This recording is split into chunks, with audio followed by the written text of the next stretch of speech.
អ្នកប្រហែលជាធ្លាប់គិតថាភាពស្មោះត្រង់គឺការនិយាយរៀបរាប់នៅរឿងរ៉ាវគ្រប់យ៉ាង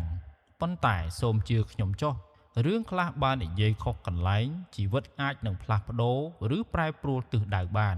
មនុស្សឆ្លាតមិនមែនមិននិយាយព្រោះតែការភ័យខ្លាចនោះទេប៉ុន្តែដោយសារពួកគេធ្លាប់ឆ្លងកាត់ថ្ងៃដែលនិយាយទៅហើយឈឺចាប់ទើបពួកគេរៀនសូត្របានថាភាពស្ងៀមស្ងាត់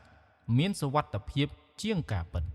ដែលនិយាយឲ្យមនុស្សខុសស្ដាប់ហើយថ្ងៃនេះខ្ញុំនឹងនាំលោកអ្នកទៅស្វែងយល់ថាតើរឿងប្រភេទណាខ្លះដែលយើងគួររក្សាភាពស្ងៀមស្ងាត់អស់មួយជីវិត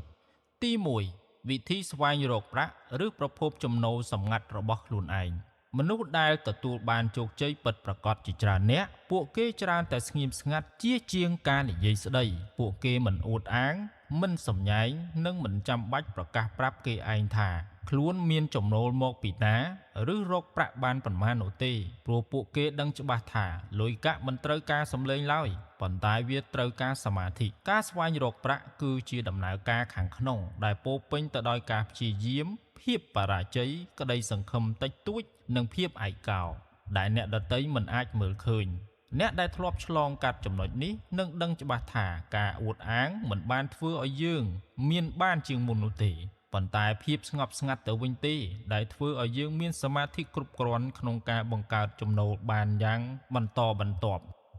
ជាច្រើនដងមនុស្សយើងតែងតែភ្លាត់មាត់និយាយអំពីរឿងប្រាក់ចំណូលរបស់ខ្លួនដោយក្តីរំភើបនិងមានមោទនភាពថាខ្លួនអាចធ្វើបានហើយចង់ឲ្យអ្នកដទៃបានដឹងចង់ឲ្យគេបានឃើញថាជីវិតយើងកំពុងតែល្អប្រសើរឡើង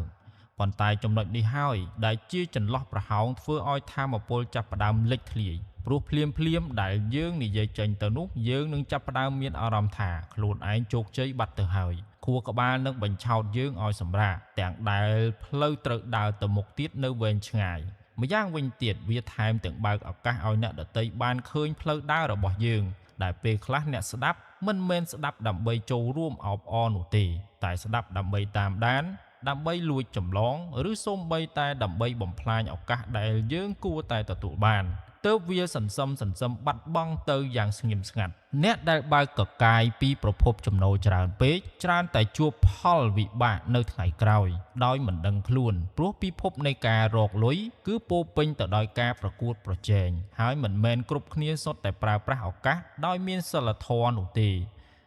អ្នកខ្លះអាចយកវិធីសាស្ត្ររបស់យើងទៅប្រើរហូតដល់คล้ายទៅជាគូប្រកួតប្រជែងដោយផ្ទាល់អ្នកខ្លះអាចកែច្នៃរហូតធ្វើឲ្យយើងបាត់បង់អត្តសញ្ញាណខ្លួនឯងផ្លូវដែលយើងធ្លាប់ធ្វើឬធ្លាប់ដើរមុនគេបែរคล้ายទៅជាផ្លូវដែលត្រូវអ្នកដទៃចូលមកដណ្ដើមដល់ពេលការប្រកួតប្រជែងកាន់តែខ្ពស់ចំណូលរបស់យើងក៏ធ្លាក់ចុះមនុស្សឆ្លាតវៃទើបយល់ពីគោលការណ៍មួយនេះថាមិនមែនគ្រប់រឿងដែលយើងដឹងសុទ្ធតែត្រូវនិយាយឲ្យគេបានដឹងនោះទេពួកគេដឹងថាអ្វីដែលស្ងាត់បំផុតច្រើនតែជារបស់ដែលមានតម្លៃបំផុតប៉ុន្តែភាពស្ងៀមស្ងាត់របស់មនុស្សឆ្លាតមិនមែនជាភាពអាត្មានិយមនោះទេវាគឺជាការយល់ដឹងអំពីព្រំដែនរវាងការចែករំលែកចំណេះដឹងនិងការបើកកកាយយុទ្ធសាស្ត្រសម្ងាត់ការចែករំលែកចំណេះដឹងគឺជាការផ្ដល់ផ្លូវផ្ដល់កម្លាំងចិត្តនិងការផ្ដល់ជារូបភាពធំដែលនរណាក៏អាចយកទៅអនុវត្តបានដូចជាការបង្រៀនថាគួរអភិវឌ្ឍជំនាញខ្លួនឯងមុននឹងស្វែងរកប្រាក់ចំណូលគួរចេះគ្រប់គ្រងពេលវេលាគួរចេះរៀបចំប្រព័ន្ធការងារនេះគឺជាចំណេះដឹងដែលអាចបើកចំហបានប៉ុន្តែយុទ្ធសាស្ត្រសម្ងាត់គឺជាព័ត៌មានលម្អិតជាក់លាក់របស់យើងវិធីគិតវិធីសាស្ត្រវិធីពង្រីកបន្តដែលទម្រាំអាចសាងវាឲ្យកើតឡើងមកបានត្រូវលះបង់បដូរមកវិញដោយបទពិសោធន៍ការសាកល្បងខុសត្រូវនិងការឈឺចាប់រាប់មិនអស់មនុស្សឆ្លាតដឹងថា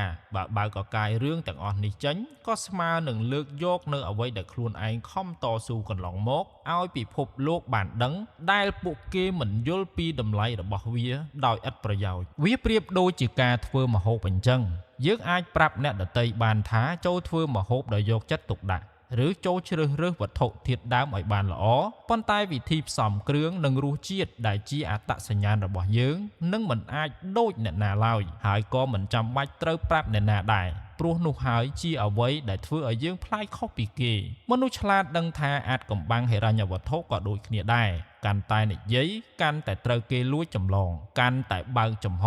កាន់តែបាត់បង់តំបន់ដែលខ្លួនឯងមានប្រៀបក្នុងការឈ្នះការរក្សាទុកការសម្ងាត់តខ្លួនវាមិនមែនជាភាពកំណាញ់នោះទេតែវាគឺជាការការពារតម្លៃដែលខ្លួនបានកសាងមកដោយផ្ទាល់ដៃនៅក្នុងពិភពពិតគ្មាននរណាម្នាក់យល់ច្បាស់ជាងអ្នកដែលធ្លាប់ត្រូវគេលួចចម្លងត្រូវគេបោកប្រាស់ឬត្រូវគេដណ្ដើមឱកាសនោះទេមនុស្សទាំងនេះ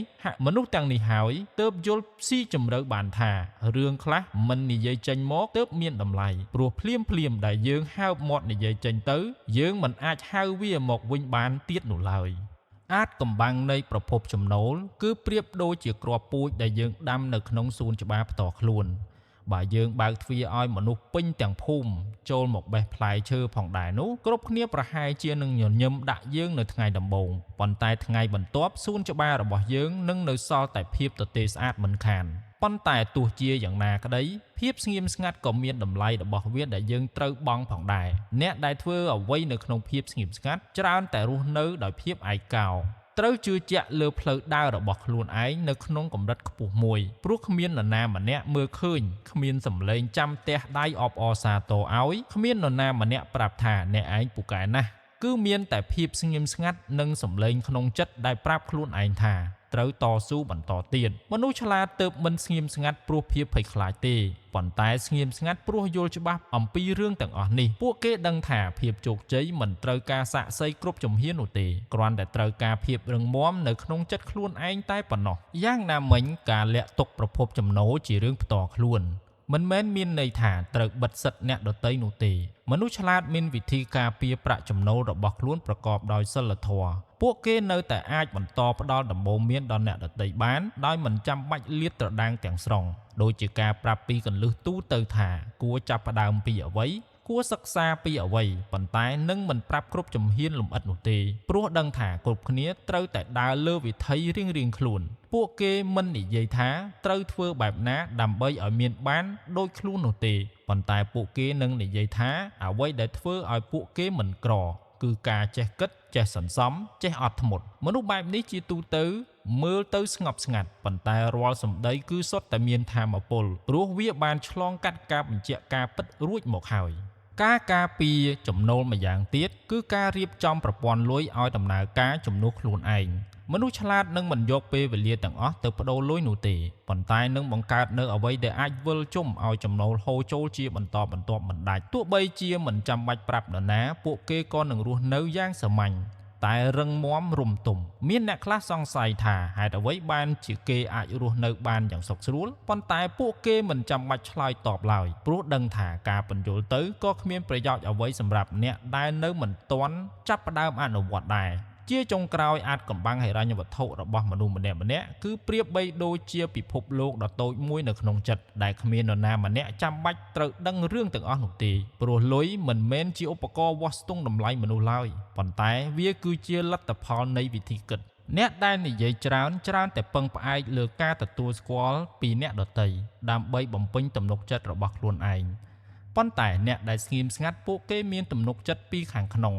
ពួកគេមិនចាំបាច់ឲ្យអ្នកណាមើលឃើញទេព្រោះពួកគេដឹងថាខ្លួនឯងកំពុងកសាងរឿងដ៏អស្ចារ្យនៅក្នុងភាពស្ងៀមស្ងាត់ខ្ញុំជឿថាមានអ្នកស្ដាប់ជាច្រើនដែលកំពុងមានអារម្មណ៍ឯកោនៅក្នុងកំឡុងពេលនៃការកសាងប្រាក់ចំណូលធ្លាប់ត្រូវគេសើចចំអកធ្លាប់ត្រូវបានគេមើលងាយស្រមើស្រមៃធ្លាប់ជួបពាក្យសម្ដីដែលធ្វើឲ្យខ្លួនឯងអស់កម្លាំងចិត្តប៉ុន្តែអ្នកដឹងទេអ្នកដែលធ្លាប់ឆ្លងកាត់ចំណុចនោះបានហើយអាចរស់រៀនមកបាននោះពួកគេមិនចាំបាច់និយាយអ្វីទាំងអស់ព្រោះភាពជោគជ័យពិតប្រាកដវានឹងបន្លឺសម្លេងរបស់វាដោយខ្លួនឯងដោយមិនចាំបាច់ប្រកាសប្រាប់ឡើយម្ល៉េះហើយមនុស្សឆ្លាតទើបជ្រើសរើសភាពស្ងៀមស្ងាត់នៅក្នុងថ្ងៃដែលមិនទាន់មកដល់ប៉ុន្តែប្រឹងប្រែងឲ្យអស់ពីសមត្ថភាពក្នុងថ្ងៃដែលគ្មាននរណាម្នាក់មើលឃើញព្រោះគេដឹងច្បាស់ថាដល់ថ្ងៃដែលលទ្ធផលចេញមកជារូបរាងហើយគេមិនចាំបាច់ហើបមាត់សូម្បីតែមួយម៉ាត់ពិភពលោកនឹងមើលឃើញដោយខ្លួនឯងថាភាពស្ងៀមស្ងាត់នោះមានតម្លៃកម្រិតណាហើយរឿងចំណូលនិងទ្រព្យសម្បត្តិមើលទៅហាក់ដូចជារឿងធម្មតាប៉ុន្តែការពិតវាគឺជាឫសគល់នៃភាពរឹងមាំក្នុងជីវិតហើយក៏ជារឿងមួយក្នុងចំណោមរឿងដែលមនុស្សឆ្លាតវៃ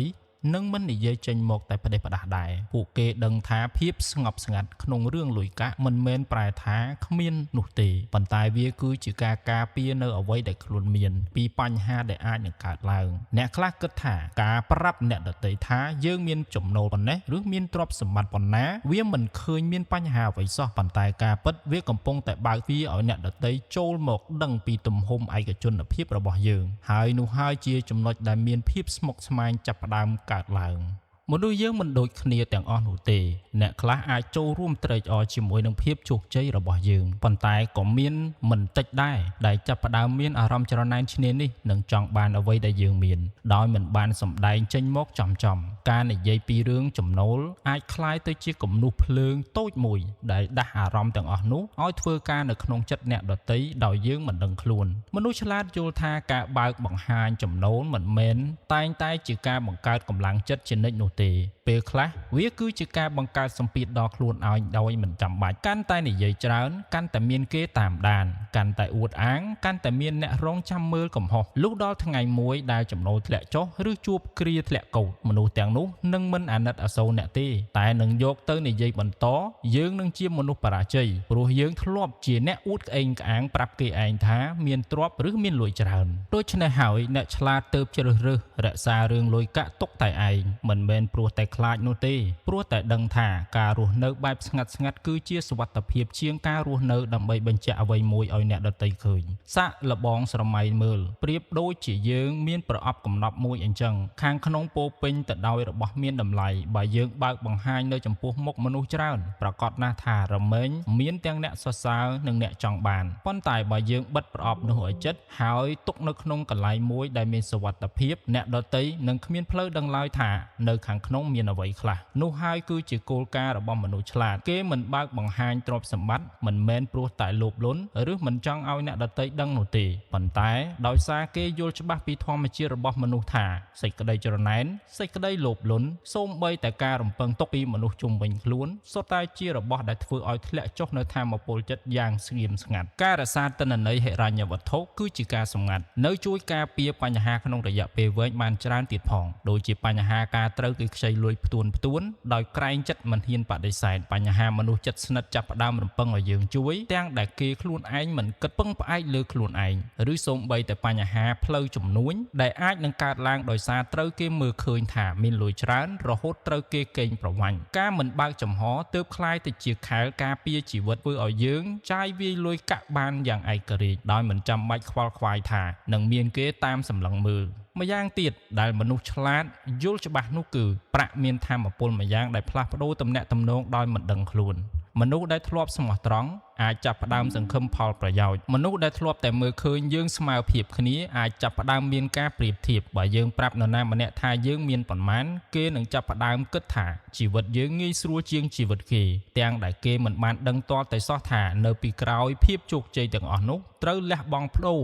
ដោយអ្វីខ្លះនោះទេការបិទមាត់ស្ងៀមទើបមិនមែនជាការបិទសិទ្ធប៉ុន្តែវាគឺជាការរក្សាភាពបរិសុទ្ធនៃទំនាក់ទំនងដើម្បីឲ្យអ្វីដំណើរការទៅតាមធម្មជាតិដោយគ្មានរឿងលួយកាក់ចូលមកជ្រៀតជ្រែកផ្ទុយទៅវិញមនុស្សជាច្រើនបែរជាចូលចិត្តអួតពីចំណូលឬទ្រព្យសម្បត្តិដោយហេតុផលផ្សេងអ្នកខ្លះអួតព្រោះចង់ឲ្យគេទទួលស្គាល់អ្នកខ្លះអួតព្រោះចង់បញ្ជាក់ពីខ្លួនឯងអ្នកខ្លះអួតព្រោះចង់ឲ្យអ្នកដទៃមើលឃើញថាជីវិតខ្លួនឯងបានទទួលជោគជ័យខ្លាំងប៉ុន្តែអ្វីដែលគួរឲ្យខ្លាចនោះគឺនៅពេលដែលយើងស៊ាំនឹងការអួតយើងនឹងចាប់ផ្ដើមរស់នៅដើម្បីបំពេញក្រសែភ្នែកអ្នកដទៃលែងរស់នៅដើម្បីខ្លួនឯងទៀតហើយ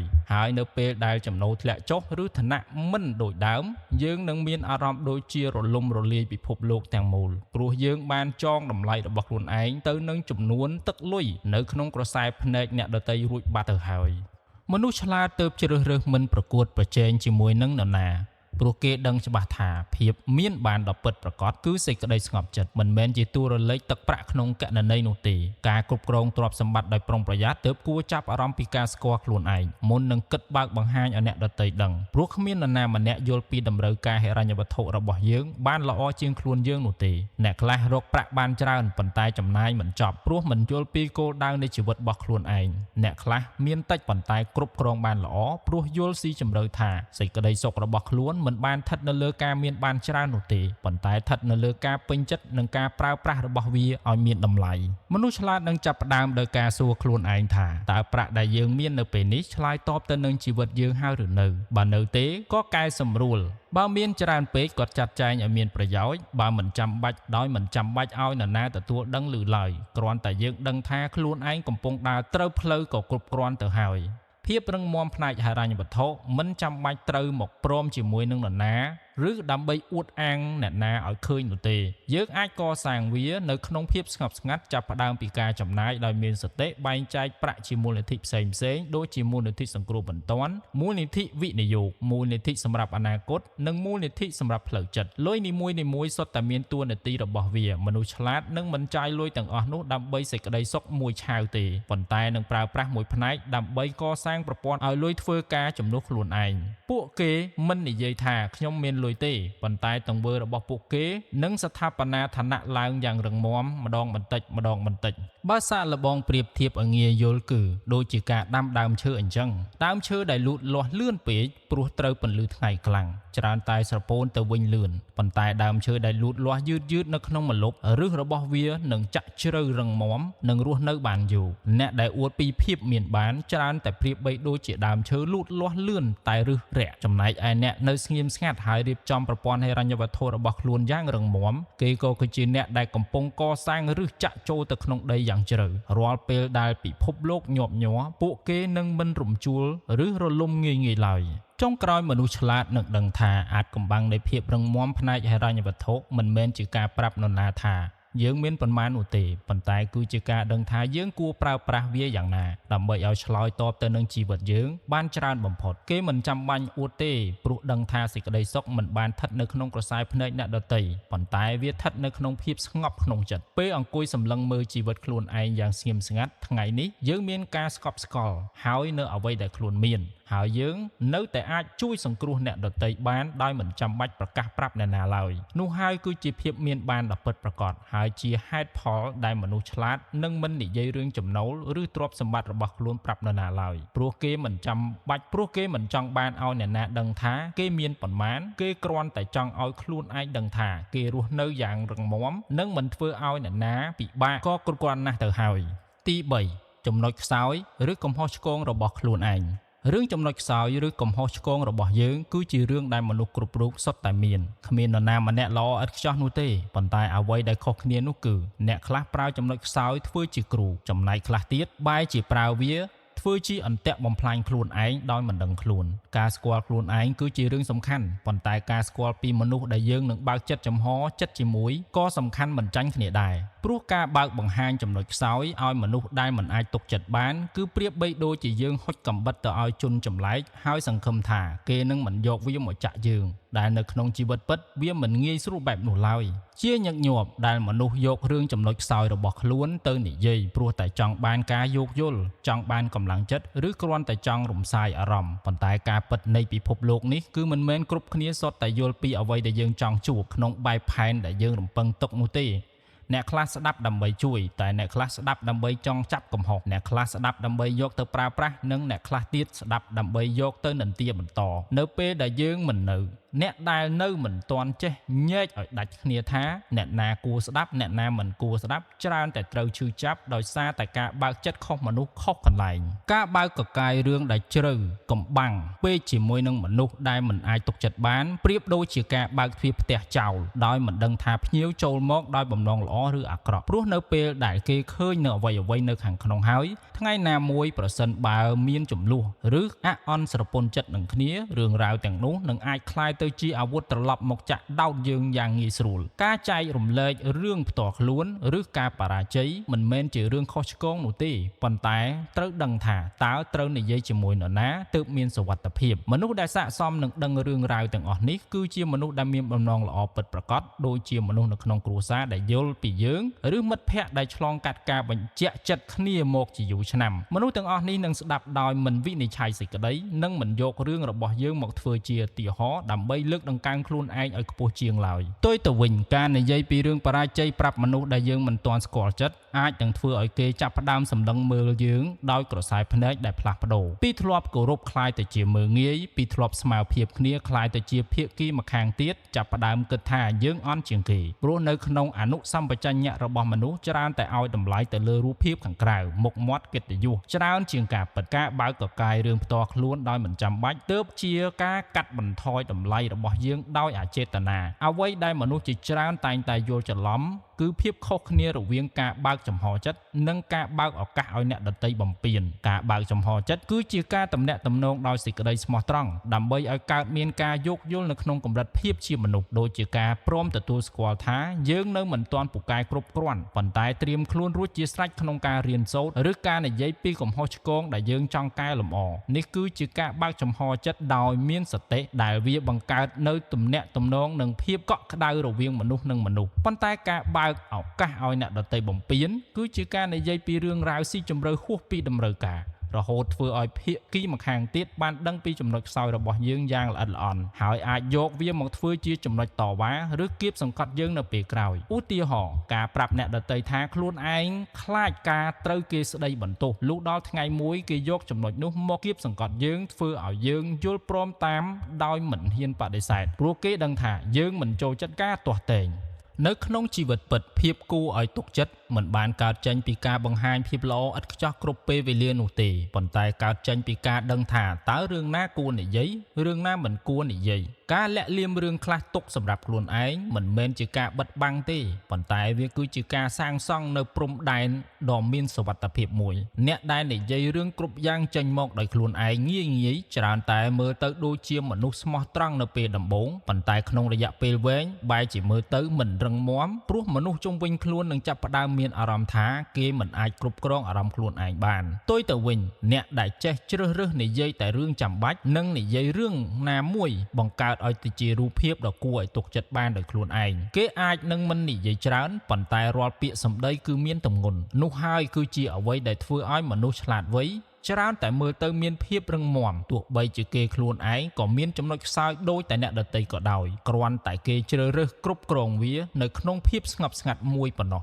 អ្នកដែលលាក់រឿងទុកសម្រាប់ខ្លួនឯងនៅមានចំណុចមានប្រៀបម្យ៉ាងទៀតគឺគេអាចប្រើពេលវេលាដើម្បីត្រេះរិះពិចារណាពីចំណុចខ្សោយទាំងអស់នោះដោយមិនចាំបាច់ទទួលរងសម្ពាធពីក្រសែភ្នែកអ្នកដទៃឡើយព្រោះភ្លាមនៅពេលដែលយើងបើកបង្ហាញអ្នកដទៃនឹងចាប់ផ្ដើមមានមតិយោបល់ហើយមតិទាំងអស់នោះច្រើនតែជះឥទ្ធិពលដល់ទំនុកចិត្តរបស់យើងអ្នកខ្លះមានបំណងល្អតែអាចប្រើសម្ដីធ្ងន់ពេកអ្នកខ្លះនិយាយព្រោះចង់មើលទៅខ្ពស់ជាងយើងធ្វើឲ្យយើងចាប់ផ្ដើមសង្ស័យលើខ្លួនឯងទាំងដែលចំណុចខ្សោយទាំងនោះយើងកំពុងតែកែលម្អបានយ៉ាងល្អទៅហើយការរក្សាវាទុកយ៉ាងស្ងៀមស្ងាត់ទើបជួយឲ្យយើងមានសមាធិក្នុងការដោះស្រាយបញ្ហាបានយ៉ាងពិតប្រាកដដោយមិនចាំបាច់ព្រួយបារម្ភពីការត្រូវគេសម្លឹងមើលយ៉ាងណានោះទេចំណែកឯសំណួរដែលសួរថាបើមិននិយាយចំណុចខ្សោយទាល់តែសោះតើវានឹងคล้ายទៅជាការបោកប្រាស់ខ្លួនឯងដែរឬទេចម្លើយគឺមិនចាំបាច់ទាល់តែសោះព្រោះការព្រមទទួលស្គាល់ខ្លួនឯងនិងការបើកបង្ហាញដល់អ្នកដទៃឲ្យបានដឹងគឺជារឿងពីរផ្សេងគ្នា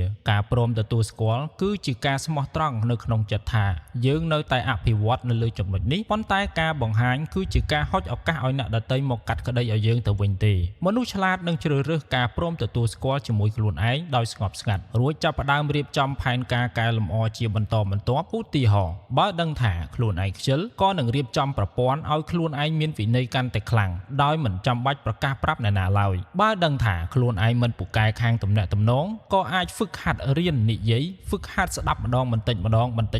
នៅក្នុងដែនកំណត់មួយដែលខ្លួនអាចទទួលយកបានការអភិវឌ្ឍបែបនេះមិនចាំបាច់ឲ្យអ្នកណាមើលឃើញទេប៉ុន្តែលទ្ធផលនឹងការនិយាយជំនួសក្នុងរយៈពេលវែងបើនិយាយឲ្យឃើញរូបភាពចំណុចខ្សោយរបស់យើងក៏ប្រៀបបីដូចជាស្នាមប្រេះនៅលើកែវទឹកអញ្ចឹងបើយើងដឹងថាវាចាប់ផ្ដើមប្រេះនៅត្រង់ចំណុចណាហើយថែរក្សាមិនឲ្យប៉ះទង្គិចខ្លាំងពេកកែវនោះក៏នៅតែអាចប្រើបានបន្តប៉ុន្តែបើយើងយកកែវដែលមានស្នាមប្រេះនោះទៅឲ្យអ្នកដទៃកាន់ដោយមិនដឹងថាគេនឹងប្រព្រឹត្តបែបណាវាអាចនឹងបែកខ្ទេចនៅពេលណាក៏បានព្រោះមនុស្សខ្លះមិនបានកាន់ដោយប្រុងប្រយ័ត្នទេអ្នកខ្លះកាន់ព្រោះចង់សាកល្បងមើលថាតើវាធ្ងន់ប៉ុណ្ណាប៉ុន្តែមនុស្សឆ្លាតនឹងជ្រើសរើសកាន់វាដោយខ្លួនឯងដឹងថាមានស្នាមប្រេះត្រង់ណាហ ហើយរិះរកវិធីជួសជុលក្នុងពេលវេលាដ៏ស័ក្តិសមមួយនៅក្នុងទស្សនវិជ្ជានៃហេតុផលវាពិតជាសមហេតុសមផលណាស់ដែលមនុស្សឆ្លាតមិនបើកបង្ហាញនៅចំណុចខ្សោយឲ្យអ្នកដទៃបានស្ដាប់ដោយមិនចាំបាច់ព្រោះមនុស្សលោកមិនមែនមានបំណងល្អចំពោះយើងតែទាំងអស់នោះទេ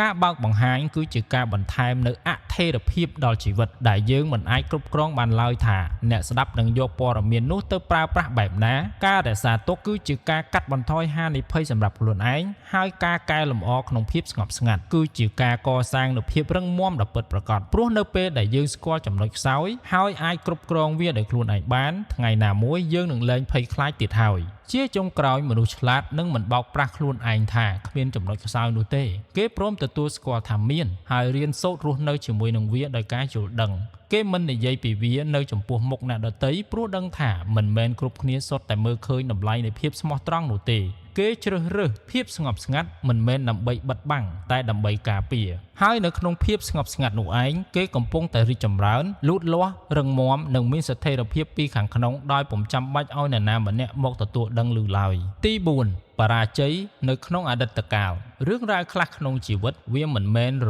លាយបាត់ទៅណាទេវាគ្រាន់តែស្ងប់ស្ងាត់នៅក្នុងដួងចិត្តរបស់យើងតែប៉ុណ្ណោះពេលខ្លះភាពបរាជ័យប្រៀបដូចជាមុខរបួសដ៏ជ្រៅទោះបីជាពេលវេលាកន្លងផុតទៅយូរប៉ុណ្ណាក៏ដោយប៉ុន្តែគ្រាន់តែបានឮពាក្យសម្ដីខ្លះទីកន្លែងខ្លះឬឃើញរូបភាពខ្លះវានៅតែរំជួលក្នុងចិត្តដូចដើមមនុស្សជាច្រើនព្យាយាមចង់និយាយពីវាព្រោះចង់បញ្ចេញចោលចង់ឲ្យនរណាម្នាក់យល់ប៉ុន្តែការពិតគឺមិនមែនគ្រប់គ្នាសុទ្ធតែយល់ពីអ្វីដែលយើងបានជួបមិនមែនគ្រប់គ្នាសុទ្ធតែយល់ពីអ្វីដែលយើងបានជួបហើយក៏មិនមែនគ្រប់គ្នាដែលគួរស្ដាប់រឿងរ៉ាវទាំងអស់នោះដែរភាពបរាជ័យខ្លះទើបគួរត្រូវរក្សាទុកមិនមែនដើម្បីរត់គេចទេប៉ុន្តែដើម្បីឲ្យវាคล้ายទៅជាមេរៀននៅក្នុងចិត្តច្រើនជាងការคล้ายទៅជារឿងនិទានដែលធ្វើឲ្យយើងងាកត្រឡប់ទៅឈឺចាប់ម្ដងទៀតព្រោះនៅពេលដែលយើងនិយាយពីរឿងដែលមិនទាន់បានទទួលការព្យាបាលសះស្បើយយើងមិនបាននិទានព្រោះចង់បង្រៀនខ្លួនឯងនោះទេ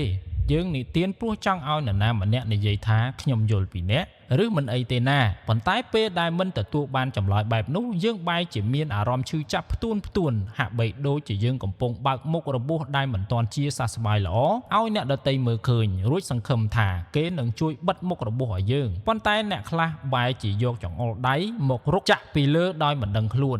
ឬអ្នកខ្លះក៏គ្រាន់តែដើរចេញព្រោះមិនចង់ឃើញភាពឈឺចាប់របស់យើងលទ្ធផលគឺយើងឈឺចាប់ជាងមុនហើយមុខរបួសដែលរាបនិងសះស្បើយក៏ត្រឡប់คล้ายទៅជាមុខរបួសថ្មីដែលជ្រៅជាងមុននៅក្នុងផ្លូវចិត្តការនិទានពីភាពបរាជ័យដែលនៅមិនទាន់បានឈានដល់ការព្រមទទួលស្គាល់ធ្វើឲ្យយើងហាក់បីដូចជាកំពុងជាប់នៅក្នុងរង្វង់កង់នៃអតីតកាលព្រោះរាល់ពេលដែលនិទានយើងហាក់ដូចជានាំខ្លួនឯងត្រឡប់ទៅស្ថិតនៅក្នុងពេលវេលានោះម្ដងទៀតសំឡេងដដែលរូបភាពដដែលអារម្មណ៍ខុសឆ្គងដដែលវាវិលត្រឡប់មកវិញទាំងអស់នោះហើយដែលធ្វើឲ្យយើងពិបាកនឹងបោះជំហានទៅមុខបន្តទៀតបានអ្នកស្ដាប់ខ្លះអាចនឹងមានក្តីអាណិតប៉ុន្តែនៅក្នុងខ្សែភ្នែកអ្នកខ្លះយើងអាចមើលទៅដូចជាមនុស្សដែលពុំទាន់រឹងមាំគ្រប់គ្រាន់នៅតែប្រកាន់មាំនៅតែលិចលង់នៅក្នុងរឿងអតីតកាលក្តីអាណិតអាសូរដែលទទួលបានคล้ายទៅជាការកាត់បន្ថយតម្លៃរបស់ខ្លួនឯងដោយអចេតនាមនុស្សឆ្លាតយល់ពីរឿងនេះគេទើបជ្រើសរើសនិទាននៅពេលដែលជាសះស្បើយហើយ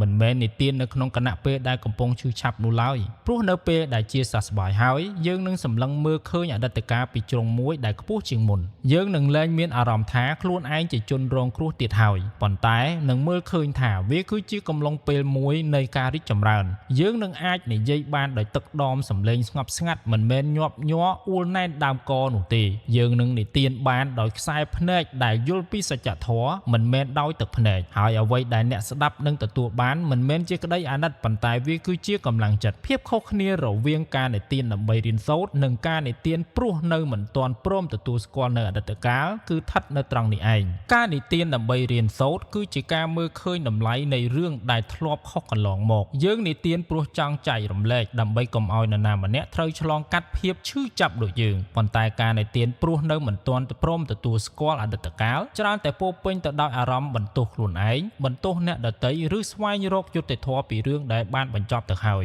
អ្នកស្ដាប់នឹងអាចទទួលអារម្មណ៍បានភ្លាមៗថាអ្នកនិយាយកំពុងត្រូវការទទួលស្គាល់ច្រើនជាងការផ្ដល់មេរៀនដល់អ្នកណាម្នាក់ហើយនោះគឺជាមូលហេតុដែលពេលខ្លះការនិយាយពីភាពបរាជ័យលឿនពេកវាមិនបានជួយអ្វីដល់យើងទាល់តែសោះវាបែរជាបញ្ជាក់ប្រាប់ថាយើងនៅមិនទាន់ឆ្លងផុតវាពិតមែនមនុស្សឆ្លាតនឹងមិនប្រញាប់បើកកកាយភាពបរាជ័យរបស់ខ្លួនប្រាប់ពិភពលោកឡើយគេដឹងថាពេលវេលាគឺជាឱសថដ៏ស័ក្តិសិទ្ធិបំផុតគេនឹងលាក់វាទុកសិននៅក្នុងកន្លែងដែលមានសុវត្ថិភាពបំផុតនោះគឺនៅក្នុងចិត្តរបស់ខ្លួនគេនឹងប្រើប្រាស់ពេលវេលាសន្សំ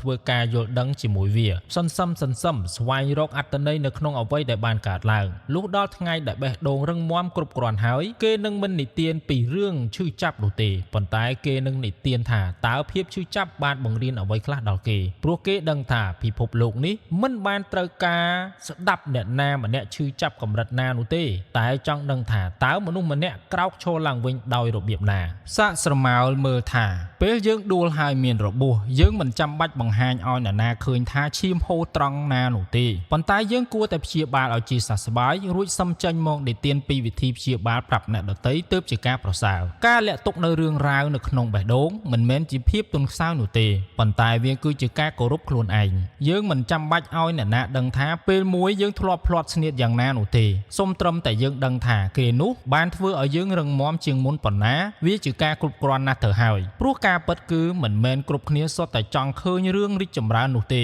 អ្នកខ្លះចង់ដឹងពីរឿងបរាជ័យរបស់យើងគ្រាន់តែដើម្បីយកទៅនិទានបន្តអ្នកខ្លះស្ដាប់ដើម្បីប្រៀបធៀបអ្នកខ្លះស្ដាប់ដើម្បីចង់ដឹងថាតើយើងនៅឈឺចាប់ដែរឬទេការនិទានរឿងបរាជ័យប្រាប់មនុស្សខុសទើបមិនខុសអ្វីពីការដែលប្រគល់សោឲ្យអ្នកដទៃចូលមកចាក់សោបេះដូងយើងដោយមិនដឹងថាគេនឹងចូលមកលួងលោមឬចូលមកបំផ្លាញយើងឡើយដូច្នេះហើយមនុស្សឆ្លាតទើបជ្រើសរើសថានឹងនិទានប្រាប់តែមនុស្សដែលគេទុកចិត្តពិតប្រាកដឬមួយក៏មិននិទានតែម្ដងប៉ុន្តែយកធម៌ពលទាំងអស់ដែលមានទៅផ្ដោតលើការសាងបច្ចុប្បន្នឲ្យល្អប្រសើរឡើងវិញការឈឺចាប់ពីអតីតកាលវាពិតមែនហើយដែលវាមិនធ្លាប់រលាយបាត់ទៅណាប៉ុន្តែវាស្ថិតនៅលើថាតើយើងនឹងបណ្ដោយឲ្យវាคล้ายទៅជារបួសរ៉ាំរ៉ៃឬឲ្យคล้ายទៅជាធម៌ពលអ្នកខ្លះយកភាពបរាជ័យមកគោះរំលឹកខ្លួនឯងជារៀងរាល់ថ្ងៃរហូតដល់คล้ายទៅជាទ្រង់ឃុំឃាំងដែលមើលទៅមិនឃើញប៉ុន្តែអ្នកខ្លះបែរជាយកវាមកធ្វើជាប្រេងឥន្ធនៈយ៉ាងស្ងៀមស្ងាត់រុញច្រានខ្លួនឯងឲ្យបោះជំហាននៅក្នុងថ្ងៃដែលគ្មាននរណាយល់មនុស្សឆ្លាតនឹងជ្រើសរើសយកផ្លូវក្រោយគេអាចនឹងមិននិយាយប៉ុន្តែរាល់ពេលដែលដួលគេនឹងស្ងៀមស្ងាត់រៀនសូត្រនិងរីកចម្រើនលូតលាស់នៅក្នុងចិត្តដោយមិនចាំបាច់មានសម្លេងទះដៃពីអ្នកណាម្នាក់ឡើយការលាក់រឿងខ្លះនៅក្នុងចិត្តនៅជួយថែរក្សាភាពថ្លៃថ្នូរឬកិត្តិយសរបស់យើងថែមទៀតផងព្រោះនៅក្នុងពិភពលោកនេះគ្មាននរណាម្នាក់ចង់ស្ដាប់រឿងរបស់មនុស្សដែលចាញ់ស្ទួនផ្ទួនរហូតនោះទេអ្នកដែលនិយាយតែភាពបរាជ័យនិងបាត់បង់ភាពគួរឲ្យទុកចិត្តនៅក្នុងក្រសែភ្នែករបស់អ្នកដទៃដោយមិនដឹងខ្លួនប៉ុន្តែអ្នកដែលស្ងៀមស្ងាត់ប្រើប្រាស់ភាពបរាជ័យជាកម្លាំងជំរុញរុញត្រឡប់មកវិញយ៉ាងរឹងមាំនិងទទួលបានការគោរពដោយមិនចាំបាច់ហើបមាត់និយាយសូម្បីតែមួយម៉ាត់ភាពស្ងៀមស្ងាត់របស់គេមិនមែនជាការរត់គេចពីការពិតនោះទេប៉ុន្តែគឺជាការជ្រើសរើសចង្វាក់ដែលត្រូវនិយាយក្នុងថ្ងៃដែលត្រៀមខ្លួនរួចរាល់ក្នុងថ្ងៃដែលមុខរបួសคล้ายទៅជាសន្លាក់ហើយគ្មានអ្វីដែលត្រូវបញ្ជាក់ប្រាប់អ្នកដទៃទៀតឡើយព្រោះជាចុងក្រោយភាពបរាជ័យមិនមែនជារឿងដែលត្រូវបិទបាំងតែវាក៏មិនមែនជារឿងដែលត្រូវប្រកាសឲ្យគេឯងបានដឹងដែរមនុស្សឆ្លាតនឹងដឹងថាអ្វីគួរនៅកណ្ដាលវាលអ្វីដែលគួរនៅក្នុងបេះដូងគេជ្រើសរើសនិទាននៅពេលដែលបេះដូងស្ងប់ស្ងាត់គ្រប់គ្រាន់មិនមែននៅពេលដែលវានៅញាប់ញ័រឡើយគេនិទានក្នុងថ្ងៃដែលមើលឃើញពីតម្លៃនៃរឿងដែលធ្លាប់ឈឺចាប់មិនមែននៅក្នុងថ្ងៃដែលនៅអង្គុយស្រែកយំជាមួយវានោះទេហើយគេក៏ដឹងដែរថាការលាក់ទុកនៅរឿងរ៉ាវខ្លះមិនបានធ្វើឲ្យរឿងទាំងអស់នោះរលាយបាត់ទៅណាទេប៉ុន្តែវាធ្វើឲ្យគេរីកចម្រើនដោយមិនចាំបាច់ងាកត្រឡប់ទៅក្រោយដើម្បីឈឺចាប់ម្ដងទៀតឡើយដល់ថ្ងៃដែលយើងយល់ពីរឿងនេះពិតប្រាកដយើងនឹងលែងមានអារម្មណ៍ចង់និទានពីភាពបរាជ័យដើម្បីឲ្យអ្នកណាយល់ទៀតហើយប៉ុន្តែនឹងមានអារម្មណ៍ដឹងគុណវាយ៉ាងស្ងៀមស្ងាត់នៅក្នុងចិត្តព្រោះយើងដឹងថាបើគ្មានថ្ងៃនោះទេយើងក៏ប្រហែលជាគ្មានយើងនៅក្នុងថ្ងៃនេះដែរភាពឈឺចាប់ទើបមិនមែនជាសត្រូវប៉ុន្តែវាគឺជាគ្រូដ៏ស្ងប់ស្ងាត់បំផុតនិងស៊ីជម្រៅបំផុតនៅក្នុងជីវិតរបស់មនុស្សទី5វិធីស្វែងរកប្រាក់ឬប្រភពចំណូលសម្ងាត់របស់ខ្លួនឯងដូចបានបញ្ជាក់នៅក្នុងចំណុចទី1មនុស្សដែលទទួលបានជោគជ័យពិតប្រាកដជាច្រើនអ្នក ពួកគេច្រើនតែស្ងៀមស្ងាត់ជាងការនិយាយស្ដីពួកគេមិនអួតអាងមិនសម្ញែងនិងមិនចាំបាច់ប្រកាសប្រាប់គេឯងថាខ្លួនមានចំណូលមកពីណា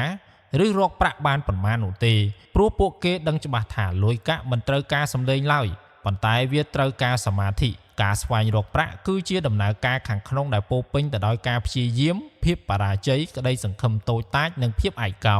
ដែលអ្នកដទៃមិនអាចមើលឃើញអ្នកដែលធ្លាប់ឆ្លងកាត់ចំណុចនោះនឹងដឹងច្បាស់ថាការអួតអាងមិនបានធ្វើឲ្យយើងមានបានជាងមុននោះទេប៉ុន្តែភាពស្ងប់ស្ងៀមទៅវិញទេដែលធ្វើឲ្យយើងមានសមាធិគ្រប់គ្រាន់ក្នុងការបង្កើតចំណូលបានជាបន្តបន្ទាប់ជាចុងក្រោយសូមអរគុណសម្រាប់ការតាមដានស្ដាប់តាំងពីដើមរហូតដល់ចប់បើលោកអ្នកពេញចិត្តនៅខ្លឹមសារដ៏មានអត្ថន័យបែបនេះកុំភ្លេចចុច like share comment និង subscribe ផងដើម្បីជាការផ្ដល់កម្លាំងចិត្តបង្កើតមាតិកាបែបនេះបន្តទៀតសូមអរគុណ